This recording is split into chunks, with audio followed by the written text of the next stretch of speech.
లేని క్షణము నీ దయ లేని క్షణము నేను హించలేను యేసయ్యా యేసయ్యా నీ కృప నాకు చాలయ్యా. క్రీస్తునామములో వందనాలు.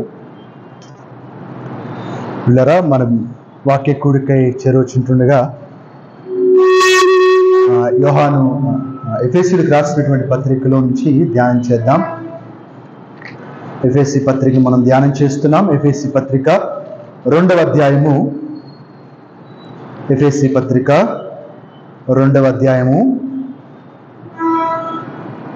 8వ వచనము నుంచి 10వ వచనం వరకు మనం చదువుకుందాం.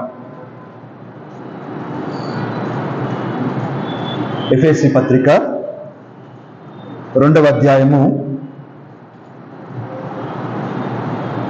ఎఫెసీ పత్రిక 2వ అధ్యాయము 8వ వచనం నుంచి 10వ వచనం వరకు మనం చదువుకుందాం. మీరు విశ్వాసము ద్వారా కృపచేతనే రక్షింపబడి ఉన్నారు. ఇది మీ వలన కలిగినది కాదు, దేవుని వరమే. అది క్రియల వలన కలిగినది కాదు గనుక ఎవడునూ అతిశయపడ వీలు లేదు. మరియు వాటి యందు మనము నడుచుకునవలెనని దేవుడు ముందుగా సిద్ధపరిచిన సత్క్రియలు చేయుటకై మనము క్రీస్తు యేసునందు సృష్టింపబడిన వారమై ఆయన చేసిన పని అయి ఉన్నాము. పిల్లరా, చదవబడిన మాటల కొరకే మనము చిన్న మాట ప్రార్థన చేసుకుందాం.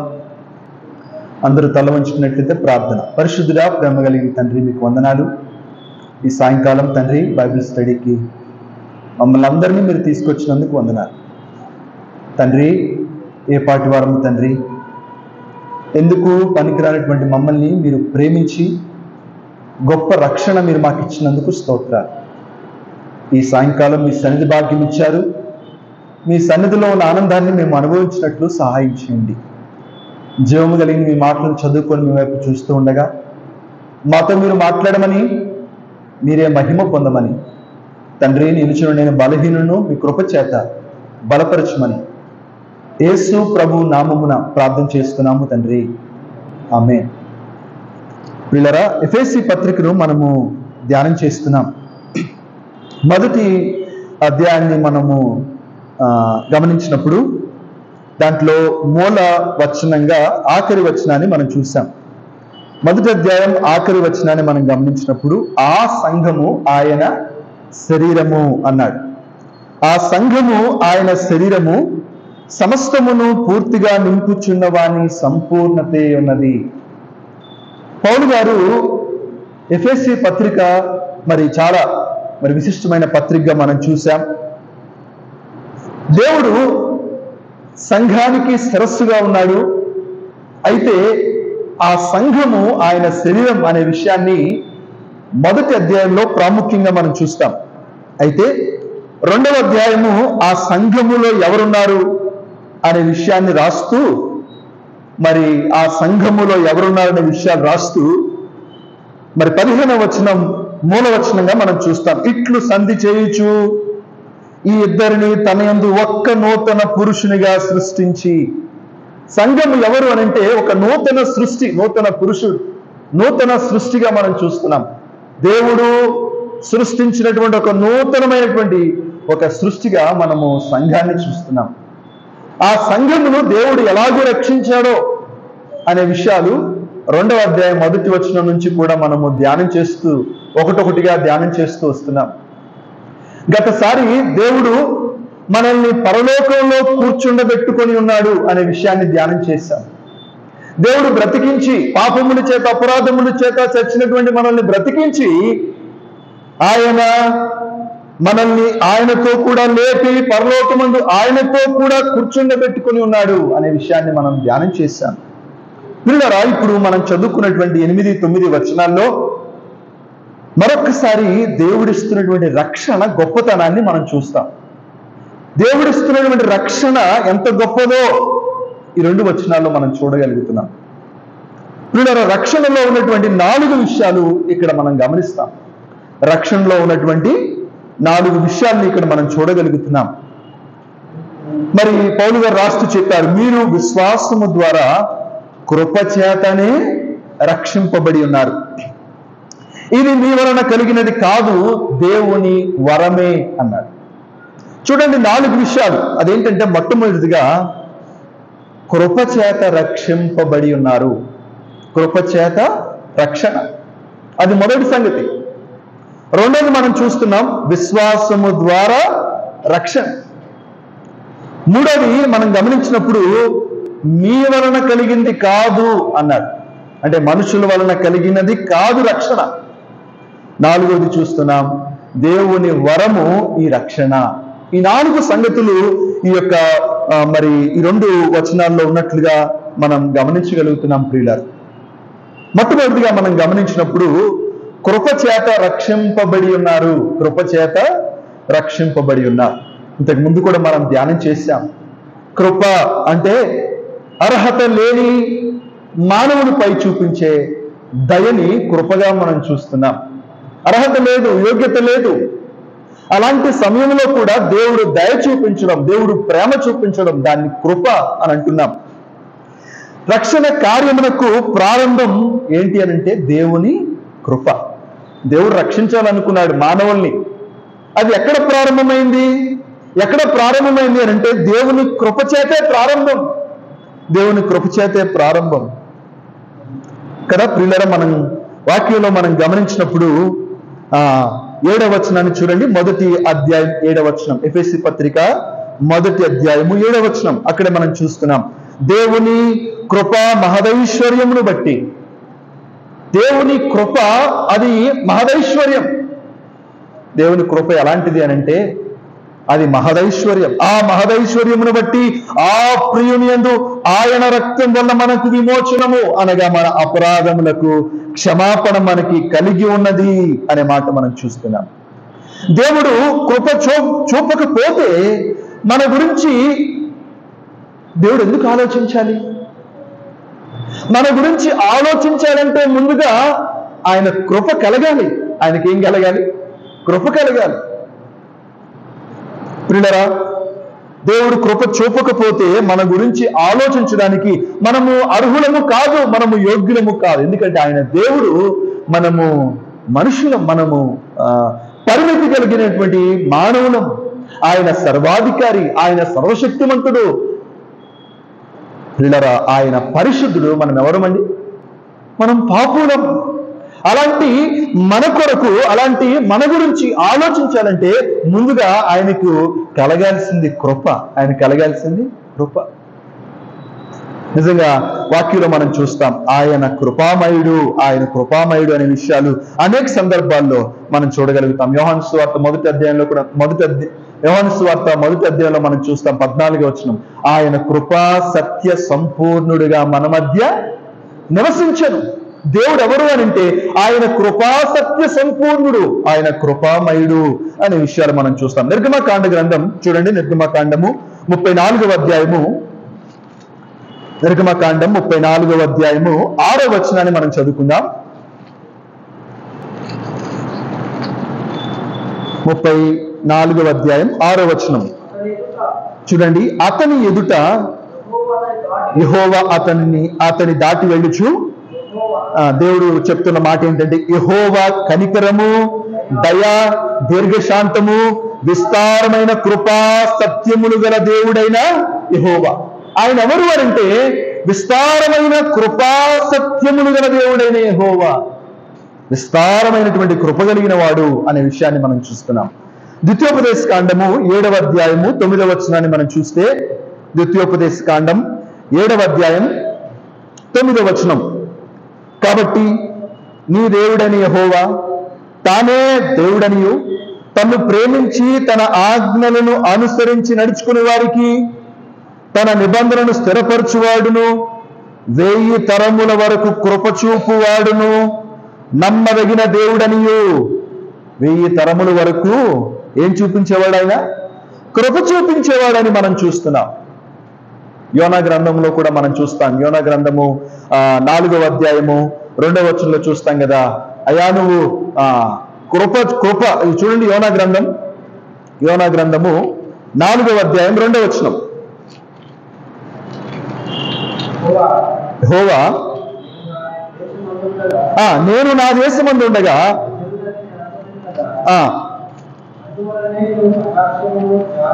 చూడండి, అటువలే నువ్వు కటాక్షమును జాలియు బహుశాంతమూర్తివి అత్యంత కృప కలిగిన దేవుడవు అన్నాడు. అత్యంత కృప కలిగిన దేవుడు ఎవరు అనంటే ఆయన కృపామయుడు, ఆయన కృప కలిగిన దేవుడు, ఆయన కృప చూపించే దేవుడు ఆయన మనం చూస్తున్నాం. ప్రియులరా, కృప అంటే అర్హత లేని మనపై చూపించే దయ, అర్హత లేని మనపై చూపించే దయ. దానికి కారణమేంటో మనకు తెలియదు, కానీ ఆయనలో ఇమిడి ఉన్న గుణం ఈ కృప. ఆయనలో ఇమిడి ఉన్న గుణం ఈ కృప. దేవుడు తనను తాను మన కోసం అర్పించుకోవడం ఏంటో, మనల్ని తనతో ఐక్యం చేసుకోవడం ఏంటో, మనల్ని రక్షించడానికి ఆయన కార్యం చేయడం ఏంటో, ఉగ్రత చూపించాల్సిన సమయంలో దయ చూపించడం ఏంటో, ఇదంతా కూడా దేవుని కృప, దేవుని కృప. అందుకనే అపోస్తులైనటువంటి మరి పేతురు అపోస్తుల కార్యముల గ్రంథం 15వ అధ్యాయం 11వ వచనంలో ఆయన ఈ మాట చెప్తున్నారు. చూడండి, అపోస్తుల కార్యముల గ్రంథం 15వ అధ్యాయము 11వ వచనం. 15:11 పేతురు చెప్తున్న మాట మనం చూస్తాం. చూడండి, ప్రభువైన యేసు, చూడండి, ప్రభువైన యేసు కృపచేత మనము రక్షణ పొందుదుమని నమ్ముచున్నాము కదా, అలాగే వారును రక్షణ పొందుదురు అనే. ప్రభువైన యేసు కృపచేత మనము రక్షణ పొందుచున్నాం. ఆయన కృపచేతనే మనకి రక్షణ అనే విషయాన్ని మనం చూస్తున్నాం. ప్రియులు, యోహాను సువార్త 5వ అధ్యాయం 21వ వచనంలో మరి ప్రభు అయినటువంటి యేసు ప్రభు మరి చెప్తూ ఆయన ఏమన్నారు అనంటే 5వ అధ్యాయం 21వ వచనంలో, తండ్రి మృతులను ఎలాగూ లేపి బ్రతికించునో అలాగే కుమారుడు తనకిష్టము వచ్చిన వారిని బ్రతికించును. తండ్రి ఎలాగైతే మృతులను లేపుతున్నాడో, తన కుమారుడు కూడా తనకిష్టం వచ్చిన వారిని బ్రతికించును. దేవుడు బ్రతికించేవాడుగా, తన కృపను చూపించి బ్రతికించేవాడుగా ఉన్నాడు. పిల్లరా, నమ్మువారు ఆయన కృపచేతనే అనే మాట మనం చూస్తున్నాం. రోమిలికి రాసిన పత్రిక 3వ అధ్యాయం 24వ వచనంలో మాట చూడగలుగుతున్నాం. కాబట్టి మనం అర్థం చేసుకోవాలి, మనము కృపచేత రక్షింపబడ్డాం, కృపచేత రక్షింపబడ్డాం. దేవుడు తన కృపను, అత్యంత కృపను మన పట్ల కనపరుస్తున్నట్లుగా మనం చూస్తున్నాం. చూడండి, యోహాను సువార్త, ఇక్కడే యోహాను సువార్త 6వ అధ్యాయం 65వ వచనాన్ని మనం చూసినప్పుడు 6:65 అక్కడ ఏముందండి? మరియు ఆయన తండ్రి చేత వానికి కృప అనుగ్రహింపబడుకుంటే ఎవడును నా యొద్దకు రాలేడని ఈ హేతువును బట్టి మీతో చెప్పి తిని. తండ్రి చేత కృప అనుగ్రహింపబడుకుంటే ఎవ్వరును ప్రభు దగ్గరికి రాలేదు. దేవుడు కృప చూపిస్తున్నాడు. అర్హత లేదు, యోగ్యత లేదు, అలాంటి సమయంలో కూడా దేవుడు కృప చూపిస్తున్నట్లు మనం చూస్తున్నాం. కృప చూపించాడు, ఏర్పాటు చేసుకున్నాడు. కృప చూపిస్తూ మన కొరకు మన ప్రభువుని ఇక్కడికి పంపించాడు. ఆయన కృప ద్వారానే,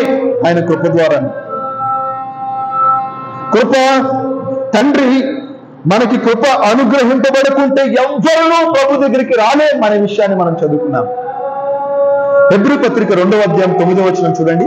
హెబ్రీ పత్రిక 2వ అధ్యాయము 9వ వచనంలో మనం గమనించినప్పుడు, ఆయన కృప వలన, దేవుని కృప వలన ఆయన ప్రతి మనుషుని కొరకు మరణము అనుభవించినట్లు అనే మాట మనం చూస్తాం. దేవుని కృప వలన ప్రతి మనుషుని కొరకు మరణము అనుభవించినట్లు ప్రభువును నియమించినట్లుగా మనం చూస్తున్నాం. ప్రియులారా, దేవుని కృప లేకపోతే మనకి రక్షణ లేదు. దేవుని కృప లేకపోతే దేవుడు మన గురించి ఆలోచించాల్సిన అవసరం లేదు. దేవుడు కృప చూపించాడు,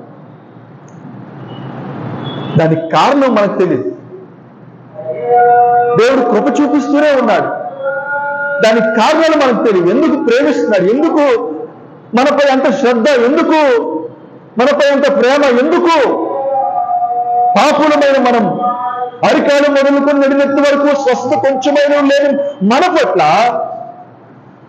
ఎందుకంత ప్రేమో, ఎందుకంత దయో, ఇదంతా కూడా దేవుని కృప. దేవుని కృప. ఆయన కృపా సత్య సంపూర్ణుడు కాబట్టే ఆయన తన కృప చేత మనల్ని రక్షించాడు. కృప చేత మనల్ని రక్షించాడు ప్రియుల.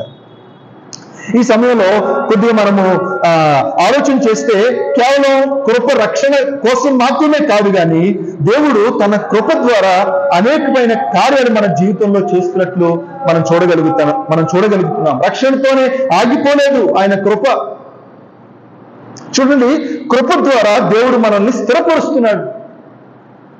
రక్షించడం మాత్రమే కాదు, కృప ద్వారా దేవుడు మనల్ని ఏం చేస్తున్నాడు? స్థిరపరుస్తున్నాడు. హెబ్రీ పత్రిక 13వ అధ్యాయము 9వ వచనం చూడండి.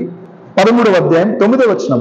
నానా విధములైన అన్య బోధల చేత తిప్పబడుకుడి, భోజన పదార్థములను బట్టి కాక కృపను బట్టి హృదయమును స్థిరపరుచుకొనుట మంచిది. దేవుని కృప మనల్ని స్థిరపరుస్తుంది. హృదయం అన్నిటికంటే మోసకరమైనది, దాన్ని గ్రహించగలవాడు ఎవడు అనే వాక్యాన్ని మనం చూస్తున్నాం. అన్నిటికంటే మోసకరమైన హృదయాన్ని స్థిరపరిచేది దేవుని కృప. రక్షణతోనే ఆగిపోలేదు దేవుని కృప. మన హృదయాన్ని స్థిరపరుస్తుంది దేవుని కృప. కృప ద్వారానే మనకి సహాయము. కృప ద్వారానే మనకి సహాయం. చూడండి, హెబ్రీ పత్రిక ఎక్కడే 4వ అధ్యాయం 16వ వచనం మనందరికీ తెలిసిన మాటే కదా. గనుక మనము కనికరింపబడి సమయోచితమైన సహాయము కొరకు కృప పొందినట్లు ధైర్యముతో కృపాసనం వద్దకు చేరదు. కృప ద్వారా సహాయం, సమయోచితమైన సహాయం. ఏ సమయానికి కావాల్సిన సహాయం ఆ దేవుని కృప ద్వారా దేవుడిస్తున్నాడు. రక్షణ మాత్రమే కాదు, కృప ద్వారా దేవుడిచ్చే మరికొన్ని సంగతులు మనం చూస్తున్నాం.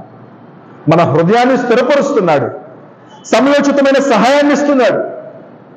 కృప చేత మూడవదిగా బలాన్ని ఇస్తున్నాడు. ఏమిస్తున్నాడండి? బలము.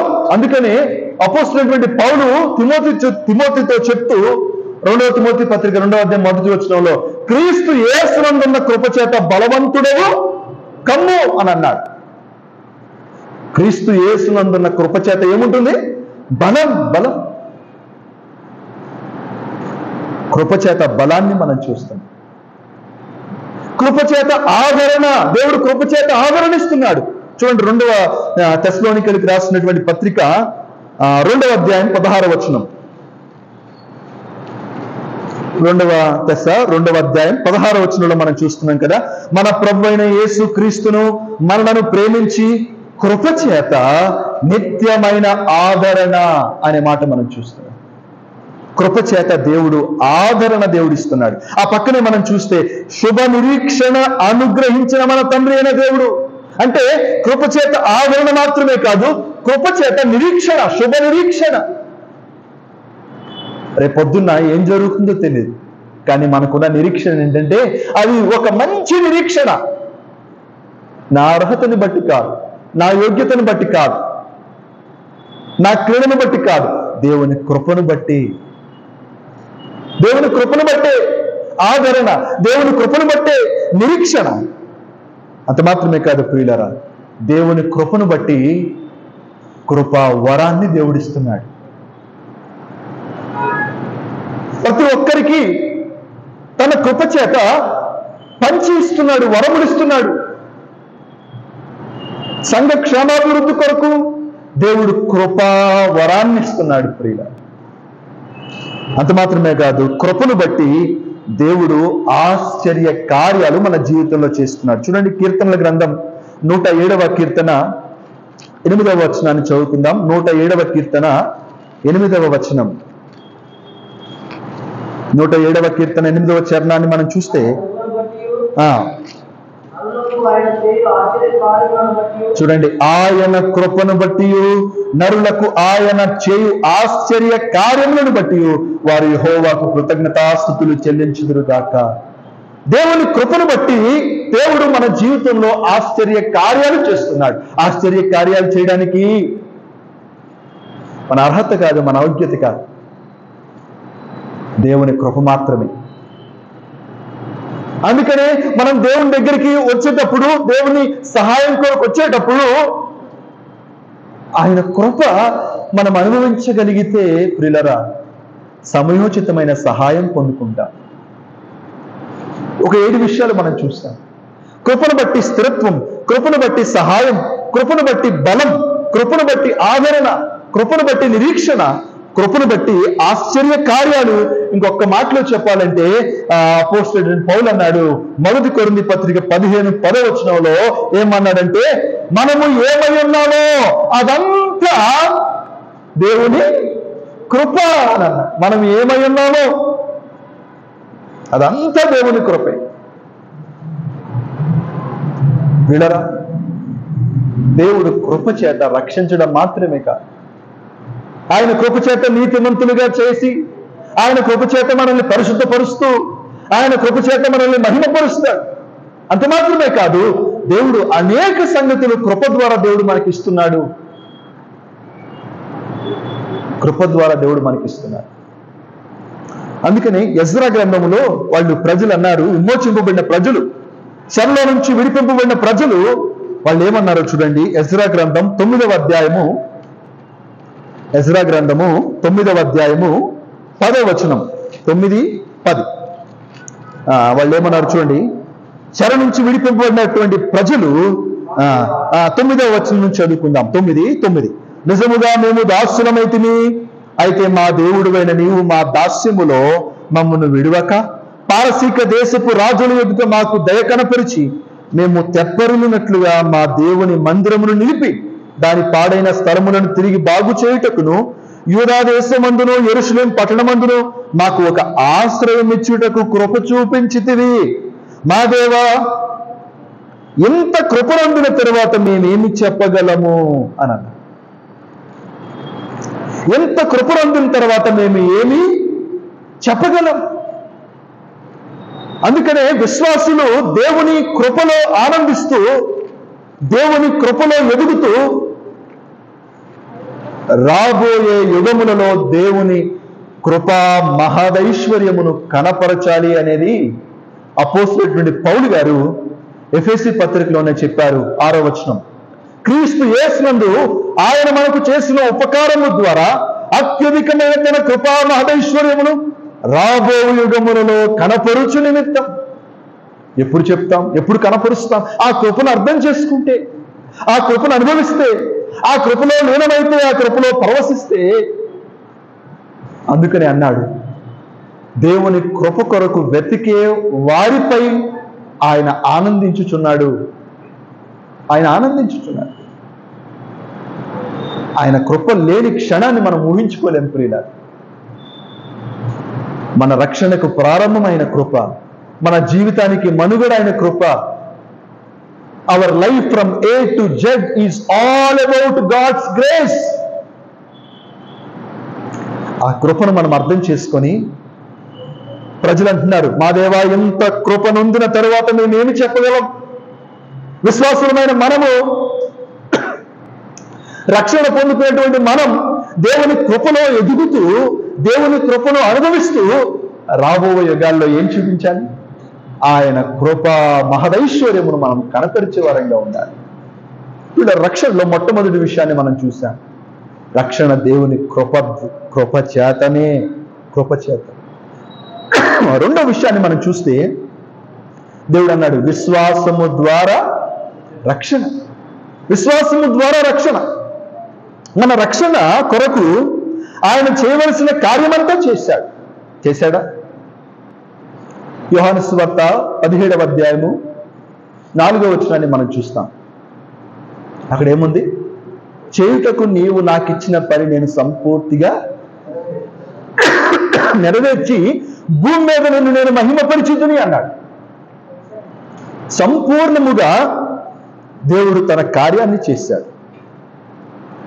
అయితే ఆ రక్షణ మనకి ఎప్పుడు కలుగుతుంది? ఆ రక్షణ మనకి ఎప్పుడు కలుగుతుంది ప్రియులారా? ఎప్పుడైతే మనం విశ్వాసం ఇచ్చామో అప్పుడే. దేవుడు చేయవలసిన కార్యాన్ని అంతా చేశాడు, కానీ ఆ రక్షణ మనకి ఎప్పుడు కలుగుతుందంటే మనం విశ్వాసం ఇచ్చినప్పుడే. చూడండి, యోహాను సువార్త 5వ అధ్యాయం 24వ వచనాన్ని మనం చదువుకుందాం.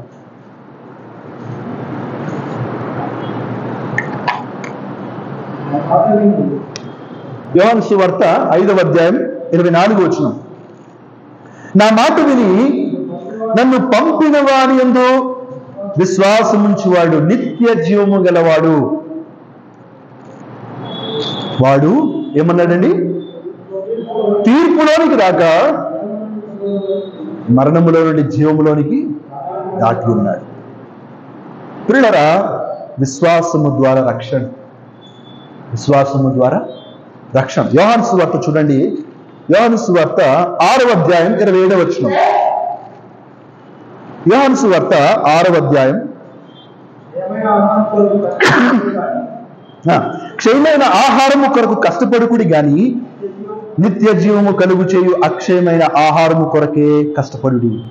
మనుష్య కుమారుడు దానిని మీకు ఇచ్చును. ఎందుకై తండ్రి అయిన దేవుడు ఆయనకు ముద్ర వేస్తున్నాడని చెప్పాను. వారు మేము దేవుని క్రియలు జరిగించడానికి ఏమి చేయవాలని ఆయనను అడుగగా, యేసు ఆయన పంపిన వాని యందు మీరు విశ్వాసం ఉంచుటయే దేవుని క్రియ అని వారితో చెప్పాను. దేవుని యందు విశ్వాసం ఉంచడమే దేవుని క్రియగా మనం చూస్తున్నాం. దేవుని క్రియ. దేవుడు రక్షణ కొరకు అంతా చేశాడు, కానీ ఆ రక్షణ మనకి ఎప్పుడు సొంతమవుతుంది అని అంటే మనం విశ్వాసం ఉంచినప్పుడు అనే విషయాన్ని మనం చూస్తాం. అపొస్తలుల కార్యములు 16వ అధ్యాయం 31వ వచనంలో పేతురు చెరసాలలో వేయబడినప్పుడు, ఆ చెరసాల బ్రద్దలైపోయినప్పుడు ఆ చెరసాల నాయకుడు మరి ఆ సందర్భంలో అయ్యా నారా రక్షణ పొందుటకు నేను ఏమి చేయగలను అన్నప్పుడు పేతురు అన్నాడు కదా, అందుకు వారు ప్రభువైన యేసునందు విశ్వాసం ఉంచుము, అప్పుడు నీవును నీ ఇంటి వారును రక్షణ పొందుదురని చెప్పాడు. దేవుని యందు విశ్వాసం ఉంచారు, అప్పుడే రక్షణ. కుమారుని యందు విశ్వాసం ఉంచేవాడు నిత్య జీవము గలవాడు అనే విషయాన్ని వాక్యంలో మనం చూస్తున్నాం. రక్షణ రెండవదిగా మనం చూస్తున్నాం. విశ్వాసము ద్వారా రక్షణ. విశ్వాసము ద్వారా రక్షణ. మనందరికీ తెలిసిన వాక్య భాగం రోమీయులకు రాసిన పత్రిక 10వ అధ్యాయము 9వ వచనాన్ని చదువుకుందాం. రోమీయులకు రాసిన పత్రిక 10వ అధ్యాయం 9వ వచనం. అదేమనగా, యేసు ప్రభువు అని నీ నోటితో ఒప్పుకొని దేవుడు మృతుల్లో నుండి ఆయనను లేపనని హృదయమందు విశ్వసించిన యెడల నీవు రక్షింపబడు. హృదయంలో విశ్వాసం ఉంచినప్పుడు రక్షణ. కృపచేత దేవుడు రక్షణ అనుగ్రహించాడు. ఇందాక మనం చదువుకున్నాం హెబ్రీయులకు రాసిన పత్రిక 2వ అధ్యాయం 9వ వచనం. దేవుని కృప వలన ఆయన ప్రతి మనుష్యుని కొరకు దేవుడు రక్షణ సిద్ధం చేశాడు. కానీ ఎవరైతే ఆయన నామందు విశ్వాసం ఉంచారో, ఇక్కడే మనం చూస్తున్నాం, యేసు ప్రభు అని నోటితో ఒప్పుకొని దేవుడు మృతుల్లో నుండి ఆయనను లేపునని ఎవరైతే హృదయమందు విశ్వాసం ఉంచారో వారు రక్షింపబడు. రెండోదిగా మనం చూస్తున్నాం రక్షణలో విశ్వాసము ద్వారా రక్షణ. ఇలా మూడవ విషయాన్ని మనం ఎఫెసీ పత్రికలో చూసాం కదా, ఇది మీ వలన కలిగినది కాదు అన్నారు. రక్షణ మనుషుల వలన కలుగలేదు, లేదా రక్షణ క్రియల వలన కలగలేదు. ఇది మీ వలన కలిగినది కాదు అని దేవుడు చెప్తున్నాడు. లేదా క్రియల వలన కలిగింది కాదు, మనుషుల వలన కలిగింది కాదు. రక్షణ ఎవరిది? రక్షణ యెహోవాది. రక్షణ యెహోవాది. చూడండి ప్రియులారా, అపోస్తలుల కార్యముల గ్రంథం 4వ అధ్యాయం 12వ వచనం. అపోస్తలుల కార్యముల గ్రంథం 4వ అధ్యాయము 12వ వచనాన్ని మనం చదువుకుందాం. చూడండి, మరి ఎవరి వలనను రక్షణ కలుగదు. చూడండి, ఈ నామమునే మనము రక్షణ పొందవలను గాని ఆకాశము క్రింద మనుషుల్లో ఇవ్వబడిన మరి ఏ నామమున రక్షణ పొందలేదు. మరి ఎవరి వలన రక్షణ కలగదు, ఎవరి వలన రక్షణ కలగదు. ఈ నామమునే, దేవుని నామమునే, దేవుని వలనే. ఇది మనుషుల వలన కలిగింది కాదు. ఏ మనుషుడు కూడా తన సహోదరుని విమోచించలేదు, ఎవరు విమోచించలేదు. రక్షణ కోసం ఏమి చేసినా అది నిష్ప్రయోజనమే. ఏమి చేస్తే రక్షణ దేవుడిస్తాడు. వీడారు. అందుకనే వాక్యంలో మనం చూస్తాం, యోహాను సువార్త 14 దేవుడు అన్నాడు, నేనే మార్గము, నేనే సత్యం, నేనే జీవం, నా ద్వారానే తప్ప, ఎవరి ద్వారా? ఆయన ద్వారానే తప్ప, నా ద్వారానే తప్ప ఎవ్వరూ తండ్రి దగ్గరకు రారు. రక్షణ ఆయన ద్వారానే, ఇంకెవ్వరి ద్వారా కలుగుదనే విషయాన్ని మనం చూస్తాం. అంత మాత్రమే కాదు, రక్షణ క్రియల వలన కలిగినది కాదు. రక్షణ కేవలం ఆయన కృప ద్వారానే అనే విషయాన్ని మనం అర్థం చేసుకోవాలి. రక్షణ కోసం ఏమి చేయాలి అని ఎవరైతే అంటున్నారో వారికి సువార్త అర్థం కాలేదని అర్థం. అన్న రక్షణ కోసం ఏం చేయాలి, అక్క రక్షణ కోసం నేను ఏం చేయాలి అన్న వారికి సువార్త అర్థం కాలేదు. ఎందుకంటే రక్షణ క్రియల వలన కలిగినది కాదు. చూడండి, తీతు పత్రిక 3వ అధ్యాయం 5వ వచనాన్ని చూద్దాం. తీతు పత్రిక 3వ అధ్యాయం 5వ వచనం.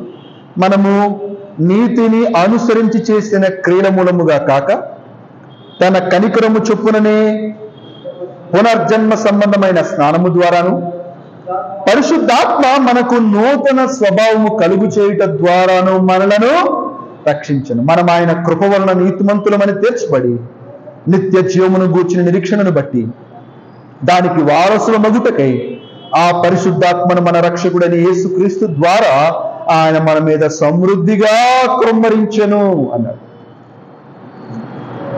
నీతిని అనుసరించి చేసిన క్రియల మూలముగా కాక కేవలం తన కనికరము చొప్పునే పరిశుద్ధాత్మ మనకు నూతన స్వభావం కలుగు చేయటం ద్వారానే మనల్ని రక్షించాడు దేవుడు. చాలా మంది అంటారు, బాప్తీసం తీసుకుంటే రక్షణేమో. అవగాహన లేకుండా బాప్తీసం రక్షణ పొందుకున్నావానంటే, మారు మనసు ఉందా అనంటే బాప్తీసం తీసుకున్నానండి అని అంటారు. వారికి అర్థం కాదు. విశ్వాసము ద్వారా రక్షణ, కృపచేత రక్షణ. ఎవరైతే విశ్వాసం ఉంచుతారో ఆ రక్షణ దేవుడు వారికి అనుగ్రహిస్తూ ఉన్నాడు. ఇది మీ వలన కలిగినది కాదు, ఇది క్రియల వలన కలిగినది కాదు. 4వదిగా మనం చూస్తున్నాం, రక్షణలో 4వ విషయం దేవుని వరం. దేవుని వరం, ఇది దేవుని వరం. దేవుడు ఉచితంగా ఇస్తున్న వరం. మనకు తెలిసిన వాక్య భాగములే, కానీ ఒకసారి మనము నెవరు వేసుకుంటున్నాం. 4వ విషయాన్ని చూస్తున్నాం కదా, విశ్వాసము ద్వారా రక్షణ అని అనుకున్నాం. అట్లయితే ఆ విశ్వాసము కూడా దేవుడిచ్చిందే. గమనించారని చెప్పిన మాట. విశ్వాసము ద్వారా రక్షణ అని అనుకున్నాం. ఆ విశ్వాసం ఎవరిచ్చారు? నేను విశ్వాసం ఉంచాను కాబట్టి నాకు రక్షణ అని అనుకుంటున్నామేమో. కానీ ఆ విశ్వాసం ఇచ్చింది కూడా ఎవరు? దేవుడే. దేవుడే. చూడండి, అపోస్తుల కార్యములు 3వ అధ్యాయం 16వ వచనం. అపోస్తుల కార్యములు గ్రంథం 3వ అధ్యాయం 16వ వచనం. అక్కడ చెప్పబడుతున్న మాట, ఆయన నామమందని విశ్వాసం మూలముగా ఆయన నామమే మీరు చూచి ఎరిగి ఉన్న వీరిని బలపరిచెను. ఆయన వలన కలిగిన విశ్వాసమే. ఎవరి వలన కలిగింది విశ్వాసం? ఆయన వలన, అంటే దేవుని వలన కలిగిన విశ్వాసం ఇది.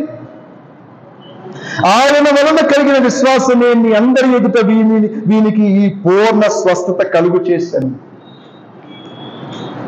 పాపముల చేత, అపరాధముల చేత చనిపోయినటువంటి ఆ మానవుడు ఎట్లు విశ్వసించగలడు?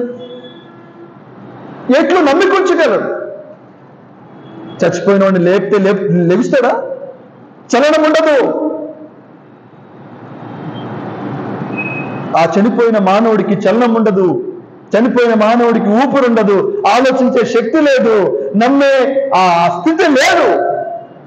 అలాంటి మానవుని కూడా దేవుడు అతనికి విశ్వాసమునిచ్చి రక్షించాడు. అందుకనే పేతురు అన్నాడు, ఈ సంతోష విషయాన్ని అర్థం చేసుకున్నటువంటి పేతురు చెప్పిన మాట 2వ పేతురు పత్రిక 1వ అధ్యాయం 1వ వచనంలో మనం చూస్తున్నాం. యేసుక్రీస్తు దాసుడును అపోస్తలుడైన సీమోను పేతురు మన దేవుని యొక్క రక్షకుడైన యేసుక్రీస్తు యొక్క నీతిని బట్టి మా వలనే అమూల్యమైన విశ్వాసము పొందిన వారికి, విశ్వాసం ఏం చేసుకున్నాం మనం? పొందుకున్నామని విశ్వాసం పొందుకున్నాం. ఏ విశ్వాసం అయితే చచ్చిపోయిన మానవునికి దేవుడిచ్చి రక్షించాడో, బ్రతికించాడో, ఆయన వలన పొందిన విశ్వాసం. తండ్రి ఆకర్షించితేనే కానీ ఎవ్వరూ దేవుని దగ్గరికి వెళ్ళలేదు. తండ్రి ఆకర్షించి అతనిలో విశ్వాసం ఉంచి రక్షణ పొందుకునే విశ్వాసాన్ని కలిగించి, ప్రియులారా, దేవుని కార్యాలు చూడండి. అందుకనే రక్షణ మన వలన కలిగింది కాదు, ఇది దేవుని వరమే. చాలాసార్లు మనం అనుకుంటాం, ఎందుకు ఈ వ్యక్తి నమ్మట్లేదు, ఎన్నిసార్లు సువార్త చెప్పినా ఎందుకు నమ్మట్లేదు? ప్రభువు కృపచేత ప్రతి మనుషునికి రక్షణ దయచేశాడు, కానీ ప్రభు సమయం ఇంకా రాలేదేమో, ప్రభువు తండ్రి ఆకర్షించట్లేదేమో. కానీ మనం చేయవలసిన పని ఎల్లవేళలా సువార్త చెప్పాలి, ఆ కృపవార్తను చెప్తూనే ఉండాలి. ప్రభువు తన సమయంలో ఆయన ఆకర్షించేవాడుగా ఉన్నాడు. ప్రభువు తన సమయంలో రక్షణకు కావలసినటువంటి విశ్వాసాన్ని ఆ వ్యక్తికి ఇచ్చేవాడుగా ఉన్నాడు. విశ్వాసాన్ని ప్లాంట్ చేసింది కూడా దేవుడు. పిల్లరా, ఇక మన వల్ల ఏం కలిగింది? అందుకే నన్ను ఇది మీ వలన కలిగినది కాదు కనుక ఎవ్వడును అతిశయపడ వీలు లేదు. అతిశయించేవాడు దేవుని యందే అతిశయించాడు. దేవుడు ఎంత గొప్ప రక్షణ మనకి ఇచ్చాడు. తన కృపచేత రక్షించుకున్నాడు, విశ్వాసము ద్వారా రక్షణ ఇచ్చాడు. ఇది మీ వలన కలిగింది కాదు అని దేవుని వరమే. ఇప్పుడు చెప్పండి, దేవుడు వరంగా ఇస్తున్న ఈ రక్షణ కోసం, దేవుడు ఉచితంగా ఇస్తున్న ఈ రక్షణ కోసం ఏం చేస్తే పొందుకోగలుగుతాం?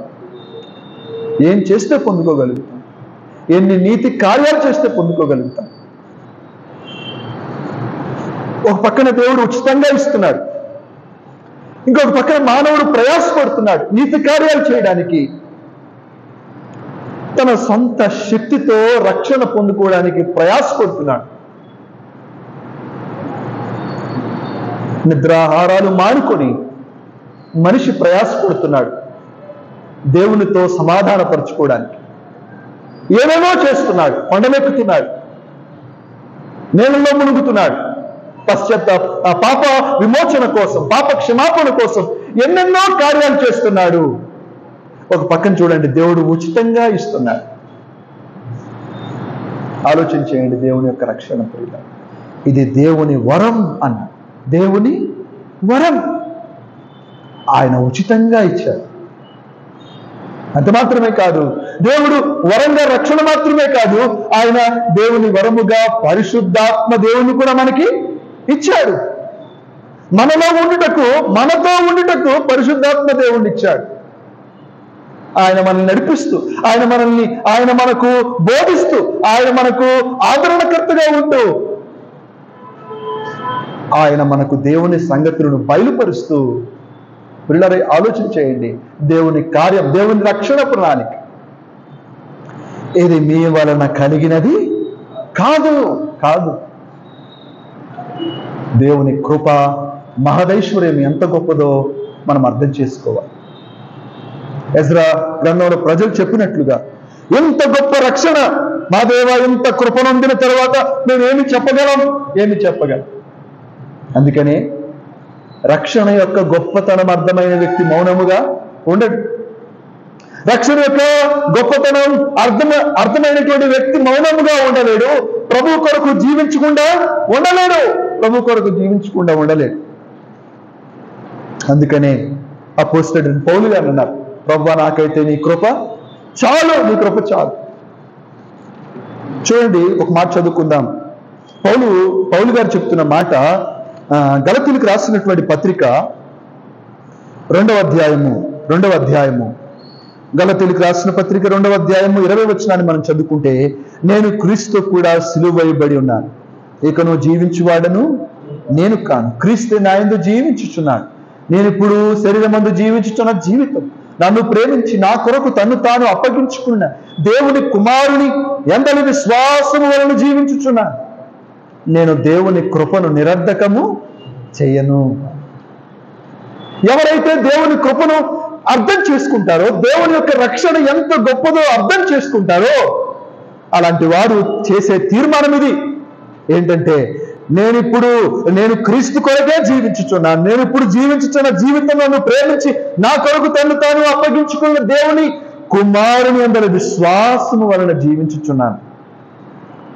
ప్రియులారా, నేను సిలువ వేయబడి ఉన్నాను అనే తీర్మానం నమ్ముకున్నటువంటి ప్రజలు తీసుకుంటారు.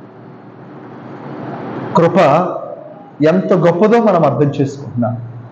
ఆ కృపలో స్థిరత్వం ఉంది, ఆ కృపలో ఆదరణ ఉంది, ఆ కృపలో బలం ఉంది, ఆ కృపలో ఆశ్చర్య కార్యాలు ఉన్నాయి, ఆ కృపలో శుభ నిరీక్షణ ఉంది. కృప అంటే అర్హత లేని మనపై చూపించేది. ఇప్పుడు చెప్పండి, దేవుని దగ్గరికి రావడానికి, దేవుని సహాయం పొందుకోవడానికి ప్రభు దగ్గరికి ఉన్నది ఉన్నట్లుగా వచ్చి, ప్రభువా నాకు అర్హత లేదు, నీ కృప మీద ఆధారపడుతున్నాను అని అంటే ఆయన సమయోచితమైన సహాయం కూడా, ఆ కృపను అర్థం చేసుకున్న వ్యక్తి ఇలా వస్తాడు. ఆదరణ కోసం వస్తాడు, బలం కోసం వస్తాడు, సహాయం కోసం వస్తాడు. తన యోగ్యతను బట్టి కాదు, తన అర్హతను బట్టి కాదు, దేవుని కృపను బట్టి. అలాంటి కృప కోసం మనం వెతికినట్లయితే, అలాంటి కృపను మనం అర్థం చేసుకున్నట్లయితే, పిల్లలు మన జీవితంలో ఆనందం ఉంటుంది, మన జీవితంలో సంతోషం ఉంటుంది. విశ్వాసంగా ఆ కృపలో మనం ఎదగాలని దేవుడు కోరుకుంటున్నాడు. ఆ కృపలో ఎదుగుతూ రాబోయే యుగములలో దేవుని కృప మహదైశ్వర్యమును కనపరచాలని దేవుడు కోరుకుంటున్నాడు. ఆనందిద్దాం, సంతోషిద్దాం, దేవుని రక్షణలో ఎదుగుదాం. 4 విషయాలు చూశాం. ఆయన కృపచేత రక్షణ, విశ్వాసము ద్వారా రక్షణ. ఇది మనుషుల వలనో క్రియల వలనో కలిగినది కాదు, ఇది దేవుని వరం, దేవుని ఉచితమైన బహుమానం. కాబట్టి దీంట్లో ఆనందిద్దాం, దీంట్లో సంతోషిద్దాం. ఈ సాయంకాలం ఇంత గొప్ప రక్షణ మనకిచ్చినటువంటి ప్రభును జ్ఞాపకం చేసుకుంటూ ఆయన కృపలో ఎదగడానికి ప్రయత్నం చేద్దాం. ఆయన కృపను మరింత అర్థం చేసుకుందాం. యేసయ్యా నీ కృప నాకు చాలయ్యా, నీ కృప లేనిదే నే బ్రతుకలేనయ్యా. యేసయ్యా నీ కృప నాకు చాలయ్యా, నీ కృప లేనిదే నేనుండలేనయ్యా. నీ కృప లేని క్షణము, నీ దయ లేని క్షణము నేను ఊహించలేను యేసయ్యా. ఇప్పుడు మనము ఆలోచన చేసిన ఈ విషయాలన్నిటిని బట్టి ఈ పాటను ఒకసారి ఆలోచన చేస్తే ప్రియులారా, ఆ కృప యొక్క మాధుర్యం మనకి అర్థమవుతుంది. ఆయన కృప లేకపోతే మనం జీవించలేము, ఆయన కృప లేకపోతే మనం ఉండలేం, ఆయన కృప లేని క్షణం మనం ఊహించుకోలేం. కాబట్టి ఆయన కృపను బట్టి మనం సంతోషిద్దాం, ఆయన కృపను బట్టి ఆనందిద్దాం, ఆయన కృపలో ఎదుగుదాం, ఆయన కృపలో ముందుకు సాగుదాం. దేవుడి మాటలు మనం అందరి కొరకే దీవించుగాక. ప్రార్థన చేసుకుందాం.